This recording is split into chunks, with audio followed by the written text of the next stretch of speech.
నమస్తే welcome to టీవీ15 news ముందుగా headlines అక్రమ వలసదారులపై ఉక్కుపాదం మోపుతున్న డొనాల్డ్ ట్రంప్ ప్రభుత్వం 5 లక్షల మందికి పైగా వలసదారులకు తాత్కాలిక నివాస హోదాను రద్దు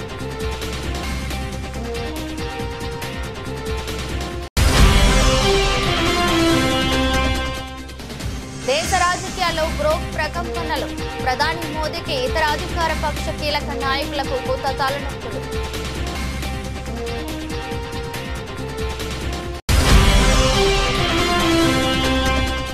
మహారాష్ట్ర డిప్యూటీ సీఎం ఏక్నాథ్ షిండేపై standup comedian Kunal Kamra skit కమ్రాపై తీవ్ర స్థాయిలో మండిపడుతున్న శివసేన నేతలు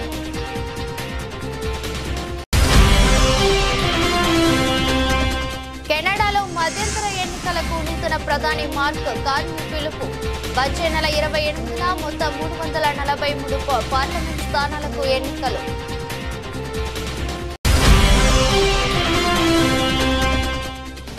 ముస్లిం మైనార్టీల వెంట కాంగ్రెస్ ప్రభుత్వం ఉంటుంది కోదాడ పట్టణంలో ఏర్పాటు చేసిన ఇఫ్తార్ విందులో మంత్రి ఉత్తమ్ కుమార్ రెడ్డి హామీ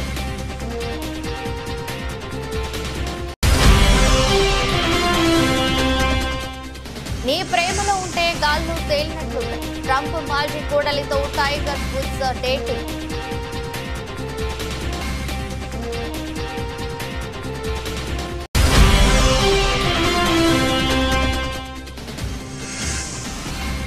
లాభాల జోష్లో పల్స్ దేశీయ స్టాక్ మార్కెట్లు విదేశీ సంస్థాగత మదుపరులు పెట్టుబడులకు ముందుకు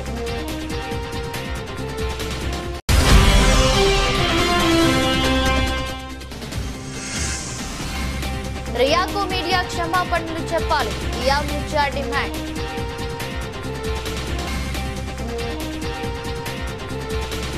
అమెరికాలో అక్రమ వలసదారులపై ఉక్కుపాదం మోపుతున్న డొనాల్డ్ ట్రంప్ ప్రభుత్వం తాజాగా తాత్కాలిక వలసదారులపై కొరడా జులిపించింది అమెరికా వ్యాప్తంగా 5 లక్షల మందికి పైగా వలసదారులకు తాత్కాలిక నివాస హోదాను రద్దు చేస్తున్నట్టు డిపార్ట్మెంట్ ఆఫ్ హోమ్ల్యాండ్ సెక్యూరిటీ ప్రకటించింది క్యూబా హైతీ నికరాగ్వా వెనిజులా దేశాల నుంచి వలస వచ్చిన లక్షల మందికి చట్టపరమైన రక్షణను రద్దు చేస్తున్నట్టు వెల్లడించింది 2022 అక్టోబర్ తర్వాత 4 దేశాల నుంచి అమెరికాకు వలస వచ్చిన దాదాపు 5.3 లక్షల మందికి ఈ ఉత్తర్వులు వర్తిస్తాయని దీంతో వారిని నెల రోజుల్లో అమెరికా నుంచి బహిష్కరిస్తామని స్పష్టం చేసింది వీరంతా అమెరికాలో నివసించేందుకు పొందిన లీగల్ స్టేటస్ ను ఏప్రిల్ 24న లేదా ఫెడరల్ రిజిస్టర్లో నోటీసులు ప్రచురించిన 30 రోజుల తర్వాత కోల్పోతారని తెలిపారు తాత్కాలికంగా అమెరికాకు వచ్చి 2 ఏళ్ల పాటు నివసించేందుకు వీలుగా అధ్యక్షుడు మానవతా దృక్పథంతో ఈ లీగల్ నోటీసును స్టేటస్ ను కల్పిస్తారు దేశ రాజకీయాల్లో గ్రోక్ ప్రకంపనలు కొనసాగుతున్నాయి ఎక్స్ కు చెందిన ఈ చాట్ బాట్ అధికార పార్టీని ఇబ్బంది పెడుతూ విపక్ష పార్టీలకు రాజకీయ అస్త్రంగా మారుతుంది 11 ఏళ్లుగా కేంద్రంలో అధికారంలో ఉండి చక్రం తిప్పుతున్న ప్రధాని మోదీకి ఇతర అధికార పక్ష కీలక నాయకులకు కొత్త తలనొప్పులు తెచ్చిపెడుతుంది టోకా అనే ఎక్స్ ఖాతా నుంచి కొన్ని రోజుల కింద వచ్చిన ఒక ప్రశ్నతో దేశంలో గ్రోక్ సంచలనాలు మొదలయ్యాయని చెబుతున్నారు తన ఖాతాను అనుసరిస్తున్న వారిలో తనలాంటి భావజాలం ఉన్న 10 మందిని ఎంపిక చేయాలని టోకా కోరారు గ్రోక్ ఆలస్యంగా సమాధానం ఇవ్వడంతో టోకా అసహనం వ్యక్తం చేస్తూ ఘాటు వ్యాఖ్యలు చేశారు దీంతో చాట్ బాట్ ఎదురుదాడి ప్రారంభించింది టోకాకు హిందీలో సమాధానం ఇచ్చే క్రమంలో కొన్ని బూతులు వాడింది దీంతో గ్రోక్ వ్యవహార శైలిపై సోషల్ మీడియాలో పెద్ద ఎత్తున చర్చ జరిగింది ఆ తర్వాత అనేక అంశాలపై వరుసగా ప్రశ్నలు గుప్పిస్తూ దానిని రెచ్చగొట్టారు వాటన్నిటికీ చాట్ బాట్ నిర్మోహమాటంగా ఘాటు వ్యాఖ్యలతో సమాధానాలు ఇస్తుండటంతో ప్రశ్నల వరద పెరిగింది ఈ క్రమంలో కొందరు ప్రధాని మోదీ బీజేపీ రాహుల్ గాంధీ కాంగ్రెస్ పై అడిగిన ప్రశ్నలకు గ్రోక్ ఇచ్చిన సమాధానాలు సంచలనంగా మారాయి అప్పటి నుంచి రాజకీయ ప్రకంపనలు మొదలయ్యాయి వాస్తవానికి గ్రోక్ మొదటి నుంచి ఇలాంటి సమాధానాలు ఇస్తున్నదని నిపుణులు చెబుతున్నారు మస్ ఎవరు అని ఒకరు ప్రశ్నించగా ఎక్స్ లో అత్యధిక నకిలీ వార్తలు సృష్టించే వ్యక్తిగా అభివర్ణించింది తన సృష్టికర్త పైనే ఘాటు వ్యాఖ్యలు చేసింది మహారాష్ట్ర డిప్యూటీ సీఎం ఏక్నాథ్ షిండేపై స్టాండప్ కమిడియన్ కునాల్ కమ్రా చేసిన స్కిట్ తీవ్ర వివాదాస్పదమైంది కామెడీ షోలో షిండేను దేశద్రోహిగా పేర్కొంటూ ఓ పాట కూడా పాడారు. దీంతో మహారాజకీయాలు ఒక్కసారిగా బగ్గుమన్నాయి. కమ్రాపై శివసేన నేతలు తీవ్ర స్థాయిలో మండిపడుతున్నారు. దీంతో ఆయనపై పోలీసులు కేసు నమోదు చేశారు. కారు ప్రాంతంలోని హాబిటాట్ కామెడీ క్లబ్ లో కునాల్ కమ్రా షో జరిగింది. షోలో భాగంగా కమ్రా మహారాజకీయాల గురించి మాట్లాడారు. ముఖ్యంగా డిప్యూటీ సీఎంను ఉద్దేశిస్తూ అనుచిత వ్యాఖ్యలు చేశారు. ఆయన దేశ ద్రోహి అని పేర్కొన్నారు. ఇందుకు సంబంధించిన వీడియోను శివసేన ఎంపీ సంజయ్ రౌత్ ఎక్స్ లో పోస్ట్ చేస్తూ కునాల్ కా కమల్ అంటూ ఎద్దేవా చేశారు. దీంతో ఈ అంశం కాస్త వివాదాస్పదమైంది. కామెడియన్ పై శివసేన కార్యకర్తలు ఆగ్రహం వ్యక్తం చేశారు. ఈ మేరకు షో జరిగిన హోటల్ పై దాడి చేశారు. అప్రమత్తమైన పోలీసులు కొందరు శివసేన కార్యకర్తలను అదుపులోకి తీసుకున్నారు. మరోవైపు డిప్యూటీ సీఎం పై అనుచిత వ్యాఖ్యలు చేసిన కామెడియన్ పై శివసేన కార్యకర్తలు పోలీసులకు ఫిర్యాదు చేశారు. దీంతో పోలీసులు కమ్రాపై కేసు నమోదు చేశారు. తాజా పరిణామాల నేపథ్యంలో తమ క్లబ్ ను మూసివేస్తున్నట్లు హాబిటాట్ స్టూడియో ప్రకటించింది. కెనడాలో మధ్యంతర ఎన్నికలకు నూతన ప్రధాని మార్క్ కార్నీ పిలుపునిచ్చారు. వచ్చే నెల 28న మొత్తం 343 పార్లమెంట్ స్థానాలకు ఎన్నికలు నిర్వహించనున్నట్లు ప్రకటించారు. అమెరికా అధ్యక్షుడు డొనాల్డ్ ట్రంప్ కెనడాపై విధిస్తున్న సుంకాల అంశమే ఈసారి ఎన్నికల ప్రచారంలో కీలకం కానుంది. ఎన్నికల ప్రకటన వెలువడగానే ప్రధాని కార్నీతో పాటు ప్రతిపక్ష కన్జర్వేటివ్ నేత పియరే పోలివర్ ప్రచారం ప్రారంభించారు. దాదాపు 37 రోజుల పాటు ప్రచారం జరగనుంది. 9 ఏళ్ల పాటు దేశాన్ని పాలించిన జస్టిన్ ట్రుడో స్థానంలో కొత్త ప్రధానిగా ఈ నెల 14న కార్నీ బాధ్యతలు స్వీకరించిన విషయం తెలిసిందే. ట్రంప్ విధిస్తున్న సుంకాల అంశాన్ని తొలి రోజు ఎన్నికల ప్రచారంలో లేవనెత్తారు. కెనడా ఆర్థిక వ్యవస్థను చక్కదిద్దడమే తన ప్రధాన లక్ష్యమని చెప్పారు. కెనడాలో బ్యాలెట్ పేపర్ పై జస్టిన్ ట్రుడో లేకుండా ఎన్నికలు జరగడం ఇదే మొదటిసారి. దేశంలో ప్రధాన పార్టీలైన కన్జర్వేటివ్, లేబర్ పార్టీలు అధికారం కోసం హోరాహోరీ తలపడనున్నాయి. కాగా ప్రధానిని ప్రజలు నేరుగా ఎన్నుకోరు. ఎన్నికల్లో అత్యధిక సీట్లు సాధించిన పార్టీ నాయకుడు ప్రధానిగా బాధ్యతలు చేపడతారు. ముస్లిం మైనార్టీల వెంట కాంగ్రెస్ ప్రభుత్వం ఉంటుందని మంత్రి ఉత్తమ్ కుమార్ రెడ్డి అన్నారు. ఆదివారం రాత్రి కోదాడ పట్టణంలో జిల్లా minority finance committee chairman MD Jabbar ఏర్పాటు చేసిన ఇఫ్తార్ విందు ప్రారంభించి మాట్లాడారు. కాంగ్రెస్ పార్టీ సెక్యులర్ పార్టీ అని, మైనార్టీలకు కాంగ్రెస్ పార్టీ అండగా ఉంటుందన్నారు. కేంద్రంలో ఉన్న బీజేపీ పార్టీ పార్లమెంటులో వక్ఫ్ బోర్డు అమెండ్మెంట్ యాక్ట్ తేవాలని ప్రయత్నిస్తుందని, కాంగ్రెస్ ఎంపీలంతా ఈ యాక్టుకు వ్యతిరేకంగా పోరాడుతున్నారన్నారు. కర్ణాటక ప్రభుత్వంలో మాదిరిగా తెలంగాణ రాష్ట్రం సహితం ముస్లిం మైనార్టీలకు రక్షణగా ఈ యాక్ట్ అమలు కాకుండా ముఖ్యమంత్రి సంవత్సరం మంత్రులతో చర్చించి కృషి చేస్తానన్నారు. గత 2 దశాబ్దాలుగా కోదాడ, హుజూర్ నగర్ ముస్లిం మైనార్టీలతో ఎంతో ఆత్మీయత తనకు ఉందన్నారు. ఉత్తమ్ కుమార్ ఆప్కా భాయ్ అంటూ ఉర్దూలో ప్రసంగించి ఆకట్టుకున్నారు. హుజూర్ నగర్ లో షాదీఖానా, కోదాడలో ఈద్గా అభివృద్ధికి నిధులు మంజూరు చేయించానన్నారు. ముస్లిం సోదరులకు ఎటువంటి కష్టం వచ్చినా తాను అండగా ఉంటానని హామీ ఇచ్చారు. वक्त अमेंडमेंट बिल दिया है, कांग्रेस पार्टी उसके खिलाफ है. जो सेलेक्ट पार्लियामेंट कमेटी था उसमें भी कांग्रेस के सभ्य ने मेंबर्स ने अपोज किया था. लेकिन ये जब अभी पार्लियामेंट में इसका ये पार्लियामेंट ये जो वक्फ अमेंडमेंट बिल को अपनी मेजॉरिटी से उसको पास कराने का कोशिश में लगे हैं केंद्र में बीजेपी सरकार. अब अभी देखना पड़ेगा जो केंद्र में बीजेपी सरकार के एलाइज है, जैसे आंध्र प्रदेश में है, जो बिहार में है, ये लोग सेक्युलरिज्म की बात करते हैं. तो भी ये वक्फ अमेंडमेंट बिल में क्या करेंगे उस पूरी देश देख रही है. सच बोलूं मैं, हमारी तरफ से ये हमारी मोहम्मद साहब और मुफ्ती साहब ने मेरे पुराने दोस्त हैं. मैं यहाँ 30 साल से हूँ, हारा हूँ, जीता हूँ, MLA हूँ, MP हूँ, मंत्री हूँ, कुछ राष्ट्रीय कांग्रेस अध्यक्ष हूँ, कुछ भी नहीं हूँ कभी कभी. फिर भी इन लोगों का मेरे साथ उनकी प्रेम जो है, उनके अभिमान जो है हमारे साथ रही है. मैं बहुत उनकी शुक्रगुजार हूँ. और उन्होंने जो रिक्वेस्ट किया है मुझे कि जैसे कर्नाटका की गवर्नमेंट ने किया है, अगर केंद्र में ये वक्फ अमेंडमेंट बिल पास करके एक्ट भी कर दे तो कर्नाटका सरकार తమ సమస్యలు పరిష్కరించాలని డిమాండ్ చేస్తూ ఆశా కార్యకర్తలు హైదరాబాద్లోని అసెంబ్లీ ముట్టడికి బయలుదేరారు. దీంతో కామారెడ్డి పట్టణ పోలీసులు కొత్త బస్టాండ్ ఆవరణలో అసెంబ్లీ ముట్టడికి బయలుదేరిన ఆశా కార్యకర్తలను అరెస్ట్ చేసి పోలీస్ స్టేషన్ కు తరలించారు. ఈ సందర్భంగా ఆశా కార్యకర్తలు ప్రభుత్వానికి వ్యతిరేకంగా నినాదాలు చేశారు. అనంతరం ఆశా కార్యకర్తలు మాట్లాడుతూ ఆశా కార్యకర్తలను పర్మనెంట్ చేయాలని డిమాండ్ చేశారు. అలాగే నెలకు వేతనం 18,000 రూపాయలు ఇవ్వాలన్నారు. గతంలో కాంగ్రెస్ ప్రభుత్వం అధికారంలోకి రాకముందు ఆశా కార్యకర్తలను ఆదుకుంటామని మాట ఇచ్చి ప్రస్తుతం ఎలాంటి చర్యలు తీసుకోవడం లేదని పేర్కొన్నారు. వెంటనే ప్రభుత్వం స్పందించి ఆశా కార్యకర్తల సమస్యలను పరిష్కరించాలని డిమాండ్ చేశారు. కార్యక్రమంలో ఆశా కార్యకర్తలు పాల్గొన్నారు. కోసం చేస్తున్నాము అని అంటే మాకు ఫిక్స్డ్ వేతనం 18,000 ఫిక్స్డ్ వేతనం కావాలి. మాకు పనికి తగ్గ పారితోషికం మాకు వద్దు, ఫిక్స్డ్ వేతనం కావాలి. మాకు కాంగ్రెస్ ప్రభుత్వం అయితే మాకు కాంగ్రెస్ ప్రభుత్వం వచ్చేటప్పుడు మాకు చెప్పిండు ఖచ్చితంగా మీకు 18,000 చేస్తాము, ఫిక్స్డ్ చేస్తాము అని చెప్పిండు. మేము చేసే పని ఎంతో ఉంది, కానీ మాకు చేసిన పని పారితోషికానికంటే ఎక్కువ మాకు వర్క్ ఎక్కువ అవుతుంది మాకు. కాబట్టి మాకు 18,000 ఫిక్స్డ్ వేతనం కావాలి. మాకు రిటైర్మెంట్ బెనిఫిట్స్ అనేది మాకు ఏదీ లేదు. రిటర్న్ బెనిఫిట్స్ అనేది కావాలి. మాకు 50 లక్షల ఇన్సూరెన్స్ కావాలి.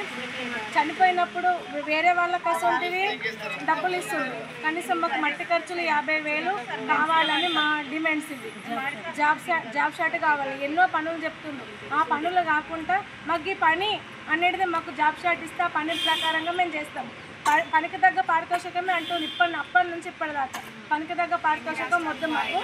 ఇక ఫిక్స్డ్ వేతనం 18,000 కావాలి. ఆశా వర్కర్ల ఐక్యత, ఆశా వర్కర్ల ఐక్యత. గత వైకాపా ప్రభుత్వ పాలనలో శ్రీ జగన్మోహన్ రెడ్డి ముఖ్యమంత్రిగా ఉన్న 5 సంవత్సరాలలో రాష్ట్రంలో విద్యా వ్యవస్థను నాశనం చేశారు.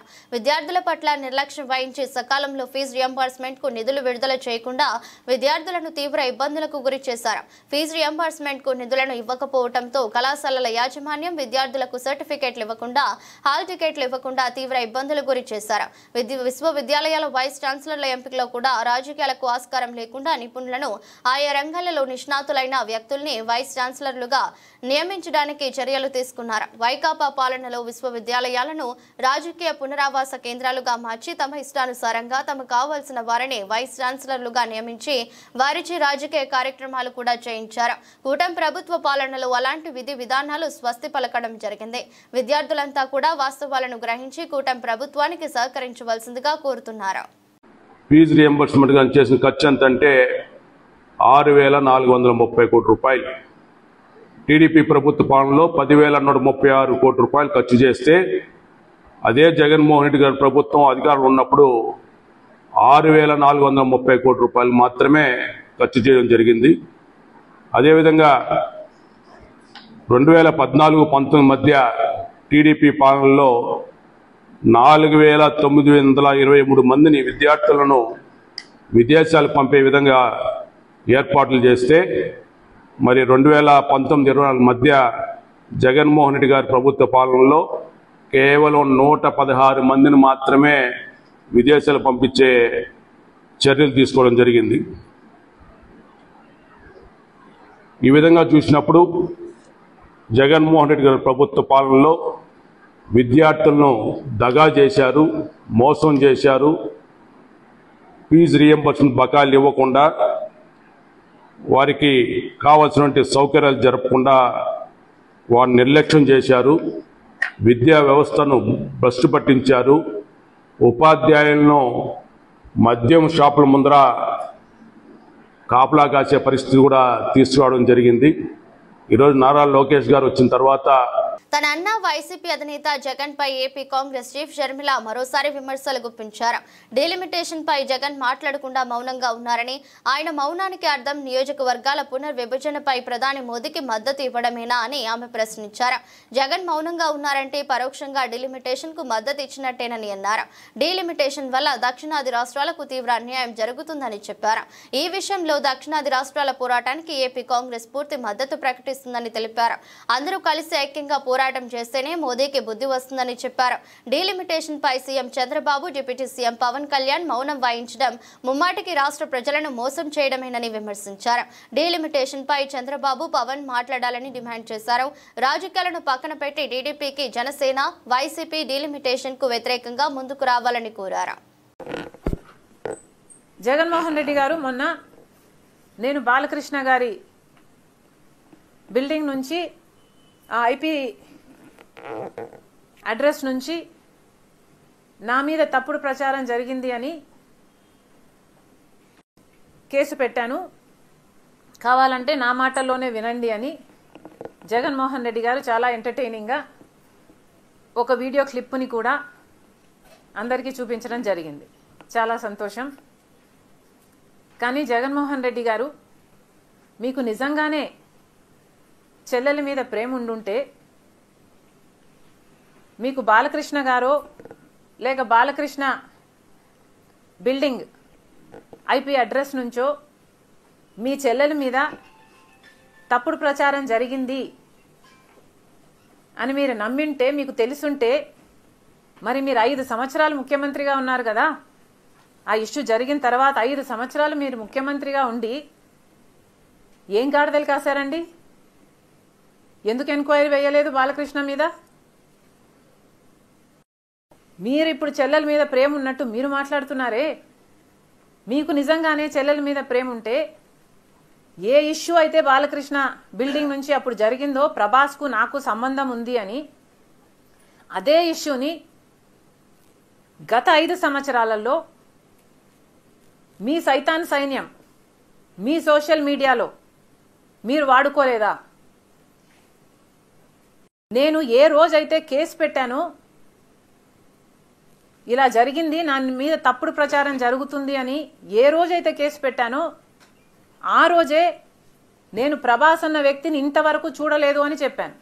ఈ రోజుకి కూడా నాకు ప్రభాస్. హైదరాబాద్ రియల్ ఎస్టేట్ పూర్తిగా ఇబ్బంది పడుతుంది. వేణుగోపాల్ రెడ్డి అనే బిల్డర్ మార్పు కోసం కాంగ్రెస్ పార్టీకి ఓటు వేశాడు.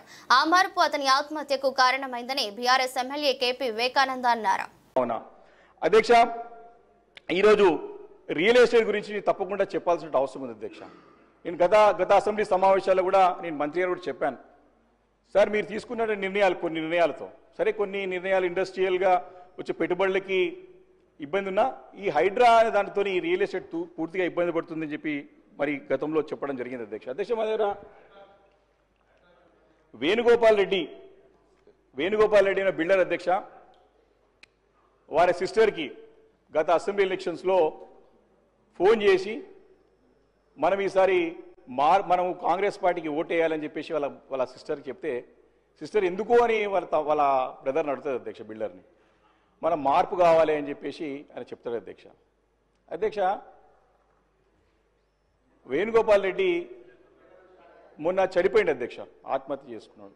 మేము వారింటికి నేను హరీష్ రావు గారు అందరం కలిసి వెళ్ళి అడిగినాం అధ్యక్ష. ఆమె అన్నది కొంపల్లి అధ్యక్ష, గుండ్లపోచంపల్లి, అది అందరూ కూడా తెలుసు. అడిగిన తర్వాత ఆ సోదరిమని చెప్తుంది, మా తమ్ముడు ముఖ్యమంత్రి అంటే రేవంత్ రెడ్డి గారి పేరు నమ్మకంతో మార్పు కావాలని చెప్పి నన్ను కాంగ్రెస్ పార్టీకి ఓటేయమన్నాడు. కానీ వాడి మార్పు వాని ప్రాణాన్ని తీసుకోవడం వరకు వస్తుందని చెప్పేసి మేము ఊహించలేదని చెప్పేసి తన బాధను వ్యక్తం చేసింది అధ్యక్ష. నేను ఆ స్టేట్ ఆకతాయిలు వచ్చి కిటికీ దగ్గర ఎగ్జామ్ రాస్తున్నా నన్ను బెదిరించి క్వశ్చన్ పేపర్ ఫోటో తీసుకున్నారు. నల్గొండ జిల్లాలో 10th పేపర్ లీకేజీకి సహకరించిందన్న ఆరోపణలపై కొట్టివేసిన విద్యార్థిని బల్లం ఝాన్సీ లక్ష్మి క్వశ్చన్ పేపర్ చూపించు లేకుంటే రాయితో కొడతానని బెదిరించి క్వశ్చన్ పేపర్ ఫోటో తీసుకున్నారు. ఆ సమయంలో నాకు భయం వేసింది. నాకేం చేయాలో అర్థం కాక క్వశ్చన్ పేపర్ చూపించాను. పక్కన ఉన్నవారు కూడా ఏం కాదులే చూపించన్నారు. ఇందులో నా ప్రమేయం ఏమీ లేదు. దయచేసి నా డిబార్ను రద్దు చేయండి అని వేడుకుంటున్న విద్యార్థిని ఝాన్సీ లక్ష్మి, నేను క్లెవర్ స్టూడెంట్ ని, నన్ను ఎక్కడ ఎగ్జామ్ రాపిచ్చినా నేను రాస్తాను. చూసి రాయాల్సిన అవసరం నాకు లేదు. ఎవరు చేసిన దానికి నన్ను బలి చేశారు. దయచేసి ఎగ్జామ్ రాసే అవకాశం మళ్ళీ కల్పించాలని నేను వేడుకుంటున్నా. ఎగ్జామ్ రాయకపోతే నాకు సావే శరణ్యమని అంటున్న విద్యార్థిని ఝాన్సీ లక్ష్మి. నేను కృష్ణవేణి హై స్కూల్లో అవుతున్నాను. ఎస్ఎస్ పబ్లిక్ ఎగ్జామినేషన్ కోసం నన్ను ఎస్ఎల్బిసి సెంటర్లో నాకు పడ్డది. రూమ్ నెంబర్ 8లో నియర్ విండో 5th బెంచ్ల దగ్గర నేను పడ్డాను.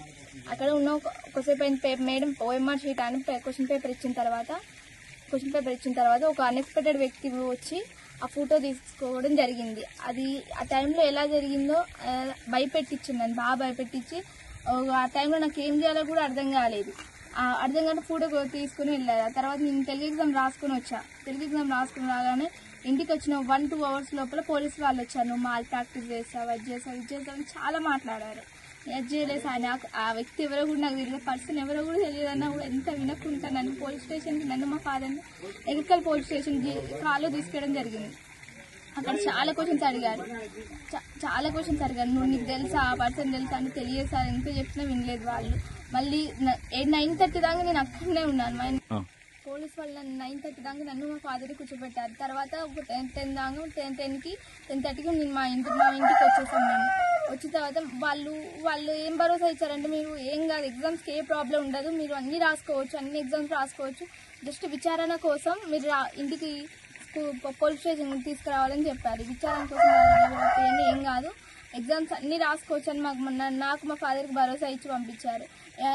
వెళ్ళి మార్నింగ్ నేను హిందీ ఎగ్జామ్ రోజు వెళ్తే సెంటర్లో దిగాలి. నేను రూమ్లోకి వెళ్ళగానే నా రూమ్ నెంబర్ పట్టుకుని నన్ను ఒక రూమ్లో తీసుకెళ్ళి నా రూమ్ నెంబర్ నన్ను డిబార్ చేసి పడేసి ఒక వైట్ పేపర్ మీద బలవంతంగా ఫోర్స్ఫుల్గా. నా పేరెంట్స్ లేరు, నా గడియన్ లేరు, ఎవ్వరు లేరు. అప్పుడు నాతో సంతకం పెట్టించుకున్నారు. ఆ తర్వాత నన్ను ఇంటికి వచ్చి డ్రాప్ చేశారు వాళ్ళే.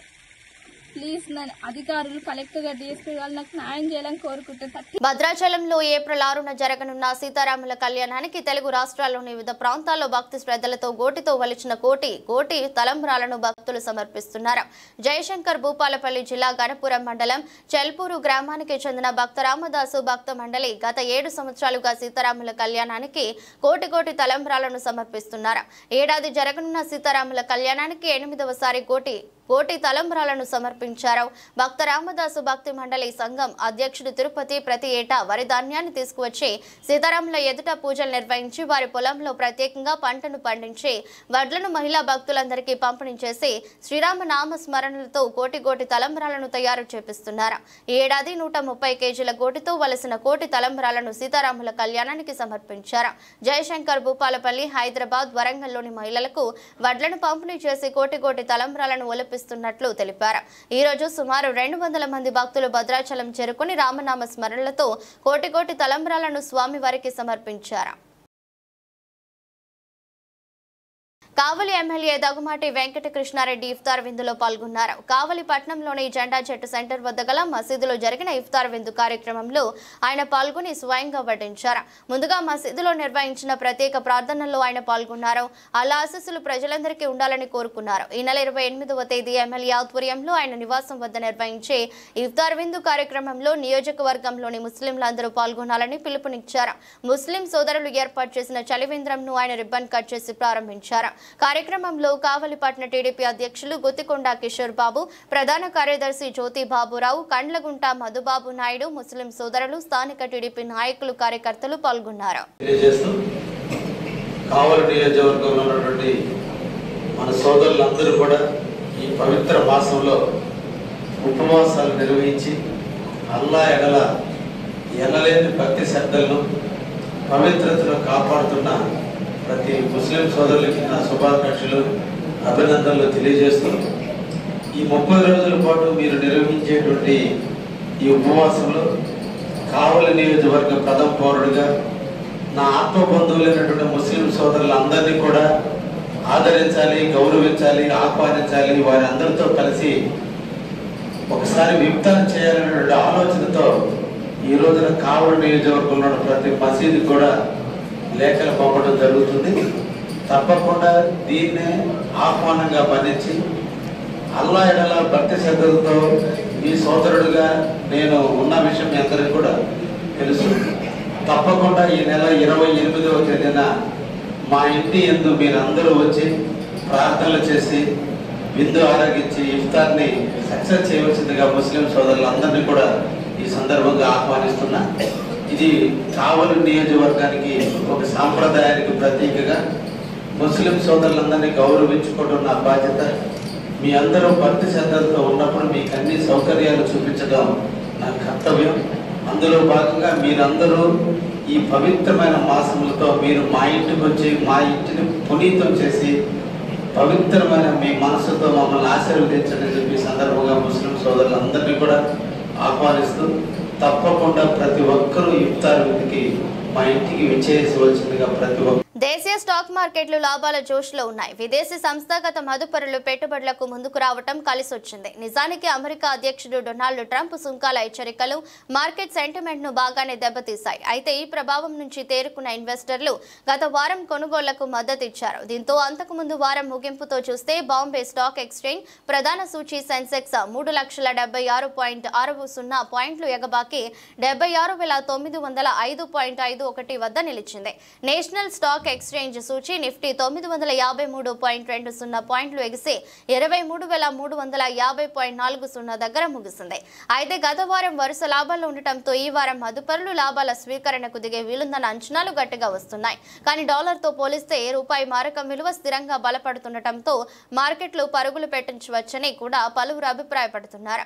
కాగా అమ్మకాల ఒత్తిడి కనిపిస్తే నిఫ్టీకి 22,900 పాయింట్ల స్థాయి కీలకమైనదనుకోవచ్చు. దీనికి దిగువన ముగిస్తే 22,700 పాయింట్ల స్థాయిని మద్దతుగా చెప్పుకోవచ్చని అత్యధిక నిపుణుల మాట. అయితే సూచీలు పరుగులు అందుకుంటే ఈ వారం నిఫ్టీ 23,600 నుండి 23,900 స్థాయికి వెళ్ళవచ్చని కూడా చెప్తున్నారు. Golf super star tiger Woods shocking విషయాన్ని వెల్లడించారు. అమెరికా అధ్యక్షుడు డొనాల్డ్ ట్రంప్ మాజీ కోడలు వెనీసా ట్రంప్తో తాను రిలేషన్లో ఉన్నట్లు ప్రకటించారు. ఈ మేరకు సోషల్ మీడియాలో ఓ పోస్ట్ పెట్టారు. నీ ప్రేమలో ఉంటే గాల్లో తేలినట్లుంది అంటూ రాసుకొచ్చారు. ఈ పోస్టుకు వెనీసాతో సన్నిహితంగా ఉన్న ఫోటోలను షేర్ చేశారు. ప్రస్తుతం ఈ పోస్ట్ నెట్టింటా తెగ వైరల్ అవుతుంది. వెనీసా సైతం తన ఇన్స్టాగ్రామ్ ఖాతాలో టైగర్ వుడ్స్ తో కలిసి దిగిన ఫోటోను షేర్ చేస్తూ తమ బంధాన్ని ధృవీకరించారు. కాగా ట్రంప్ కుమారుడైన డొనాల్డ్ ట్రంప్ జూనియర్ తో 2005 నవంబర్ 12న వెనీసా వివాహం జరిగింది. ఫ్లోరిడాలోని ట్రంప్ ఎస్టేట్ మార్ ఎలాగో క్లబ్ లో వీరి వివాహం అంగరంగ వైభవంగా జరిగింది. వీరికి 5 పిల్లలు ఉన్నారు. అయితే ఇద్దరి మధ్య మనస్పర్ధలు రావడంతో 2018లో విడాకులు తీసుకున్నారు. అనంతరం ట్రంప్ జూనియర్ కు 2020లో ఫాక్స్ న్యూస్ మాజీ హోస్ట్ కింబర్లీతో నిశ్చితార్థం జరిగింది. ఇక టైగర్ వుడ్స్ గతంలో స్వీడిష్ మోడల్ ఎలిన్ నార్డ్గ్రెన్ ను వివాహం చేసుకున్నారు. అయితే 15 సార్లు మేజర్ ఛాంపియన్ గా నిలిచిన ఈ గోల్ఫర్ పలువురు మహిళలతో వివాహేతర సంబంధాలు వెలుగులోకి వచ్చాయి. దీంతో 2010లో ఎలిన్ విడాకులు తీసుకుంది. ఈ జంటకు 2 పిల్లలు ఉన్నారు. ఎలిన్ తో విడాకుల తర్వాత American skiing legend Lindsey Vonn, Erica Herman సహా హై ప్రొఫైల్ ఉన్న వారితో సహజీవనం చేశాడు. ఇప్పుడు ట్రంప్ మాజీ కోడలితో రిలేషన్ లో ఉన్నట్టు ప్రకటించాడు. బాలీవుడ్ నటుడు సుశాంత్ సింగ్ రాజ్పూత్ మరణం దేశవ్యాప్తంగా సంచలనం సృష్టించిన విషయం తెలిసిందే. ఈ కేసులో బాలీవుడ్ నటి రియా చక్రవర్తి తీవ్ర ఆరోపణలు ఎదుర్కొన్నారు. సుశాంత్ మరణం వెనుక రియా, ఆమె కుటుంబ సభ్యుల పాత్ర ఉందని మీడియాలో సైతం వరుస కథనాలు వచ్చాయి. అయితే తాజాగా ఈ కేసులో రియా ప్రమేయం లేదని సిబిఐ తేల్చింది. ఈ మేరకు రియా చక్రవర్తి ఆమె కుటుంబానికి క్లీన్ చిట్ ఇచ్చింది. తీర్పు అనంతరం రియా చక్రవర్తికి సోషల్ మీడియాలో మద్దతు లభిస్తుంది. పలువురు నెటిజన్లు, ప్రముఖులు రియాకు క్షమాపణలు చెప్పాలంటూ డిమాండ్ చేస్తున్నారు. ఈ క్రమంలో నటి దియా మిర్జా సైతం మీడియాపై తీవ్ర స్థాయిలో ఆగ్రహం వ్యక్తం చేశారు. సుశాంత్ సింగ్ అనుమానాస్పద మరణంపై అప్పట్లో రియా చక్రవర్తిని దోషిగా చూసే ప్రయత్నం జరిగిందన్నారు. రియా, ఆమె కుటుంబ సభ్యుల పాత్ర ఉందనే కోణంలో మీడియా సైతం వరుస కథనాలు ప్రచురించిందని మండిపడ్డారు. ఈ ప్రచారంలో రియా కుటుంబం అవమానాల పాలైందన్నారు. అయితే రాజ్పూత్ మరణం వెనుకలంటూ కుట్ర లేదని సిబిఐ తేల్చిందని గుర్తు చేశారు. అప్పట్లో ఆమెను నిందితురాలిగా చూపించే ప్రయత్నం చేసినందుకు రియా, ఆమె కుటుంబానికి మీడియా క్షమాపణలు చెప్పాలని దియా మిర్జా డిమాండ్ చేశారు. ఈ మేరకు సోషల్ మీడియా వేదికగా పోస్టు పెట్టారు. మీడియా కథనాలే కాక కొన్ని రాజకీయ ప్రయోజనాలు కూడా రియాను బలికొన్నాయని విమర్శించారు. వార్తలు ముగించే ముందు మరోసారి హెడ్లైన్స్. అక్రమ వలసదారులపై ఉక్కుపాదం మోపుతున్న డొనాల్డ్ ట్రంప్ ప్రభుత్వం. 5 లక్షల మందికి పైగా వలసదారులకు తాత్కాలిక నివాస హోదాను రద్దు.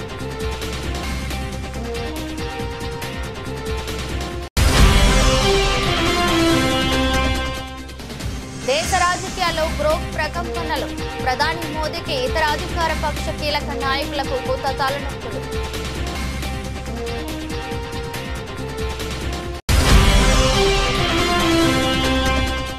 మహారాష్ట్ర డిప్యూటీ సీఎం ఏక్నాథ్ షిండేపై standard comedian Kunal Kamra skit. కమ్రాపై తీవ్ర స్థాయిలో మండిపడుతున్న శివసేన నేతలు.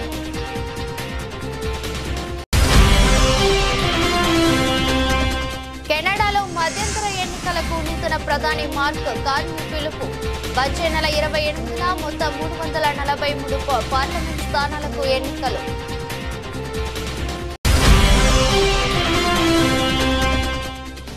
ముస్లిం మైనార్టీల వెంట కాంగ్రెస్ ప్రభుత్వం ఉంటుంది. కోదాడ పట్టణంలో ఏర్పాటు చేసిన ఇఫ్తార్ విందులో మంత్రి ఉత్తమ్ కుమార్ రెడ్డి హామీ.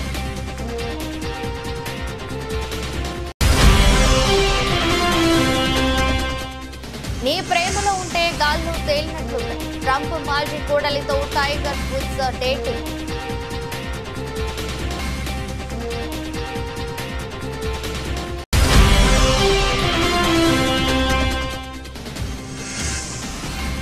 లాభాల జోష్లో పల్స్ దేశీయ స్టాక్ మార్కెట్లు. విదేశీ సంస్థాగత మదుపరులు పెట్టుబడులకు ముందుకు.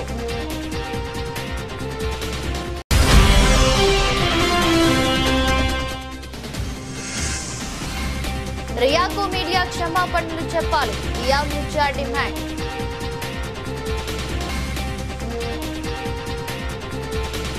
ఇది బులెటిన్. మరో బులెటిన్లో మళ్ళీ కలుద్దాం. అంతవరకు సెలవు. నమస్కారం.